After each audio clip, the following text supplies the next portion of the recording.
tout de suite la direction de Rouen. Nous vous le disions, cette propagation de gaz qui est partie donc d'une usine à Rouen qui a été sentie jusqu'à Paris, un gaz nauséabond.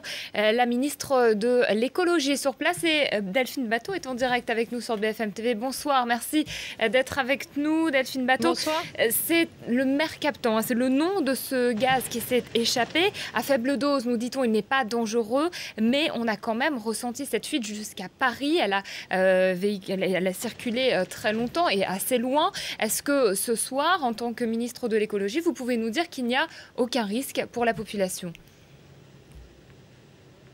Il y a eu une gêne liée à une mauvaise odeur.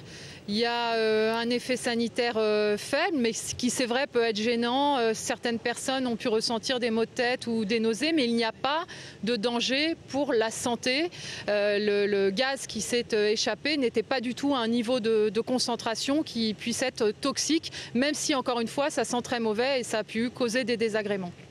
Alors se pose aussi la question de l'usine qui est classée Seveso, donc je l'explique, c'est-à-dire à un seuil de haut risque.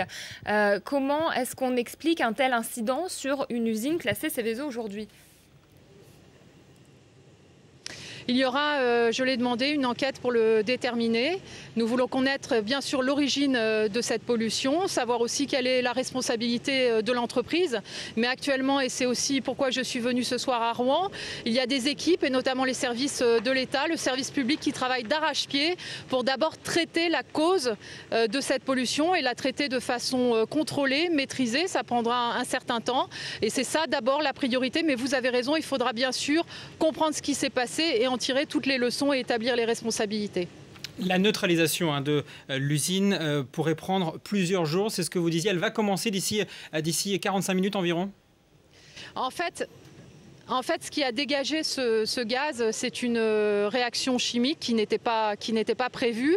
Et donc, il faut neutraliser cette réaction chimique. Et pour cela, un protocole a été mis en place. Un certain nombre d'experts ont travaillé dessus aujourd'hui. Et ça prendra un certain temps parce que nous voulons que ce processus soit en permanence maîtrisé et sous contrôle. C'est l'application du principe de précaution. Et je préfère que l'on prenne ce temps plutôt que l'on prenne des risques avec des réactions chimiques qui seraient incontrôlées. Voilà, c'est ce qui explique que ça va prendre un certain temps. Il y aura de toute façon une communication en permanence et totalement transparente sur l'ensemble des informations. On a entendu notamment, Delphine Batho, aujourd'hui les écologistes, Europe Écologie Les Verts, qui parlaient d'une usine à risque.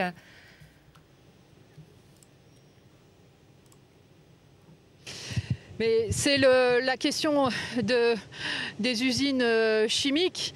Nous avons des industries en France, nous voulons les conserver et donc cela veut dire qu'il faut en permanence surveiller les risques industriels et technologiques. C'est le travail que font les services de l'État, que font les agents du ministère de l'écologie et c'est vrai que cette situation doit être sous contrôle. C'est pour cela qu'il faudra encore une fois comprendre l'origine de ce qui s'est passé et établir les responsabilités pour en tirer aussi bien sûr des enseignements. Depuis 1988, la base de données du ministère de l'écologie montre qu'il y a eu 50 incidents liés à ce fameux gaz. Est-ce que ça veut dire qu'il faut renforcer peut-être la législation et les contrôles ? La législation a été renforcée, vous savez, après la catastrophe de l'usine AZF. Il y a des procédures qui sont mises en place aujourd'hui dans toute la France qui s'appellent les PPRT, excusez-moi de ce mot, et qui veut dire les plans de prévention des risques technologiques.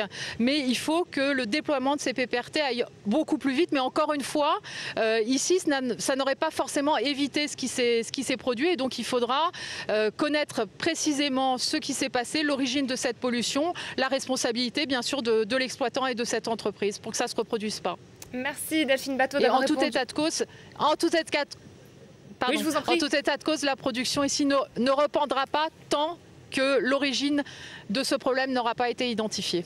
Merci beaucoup d'avoir répondu en direct à nos questions sur BFM TV.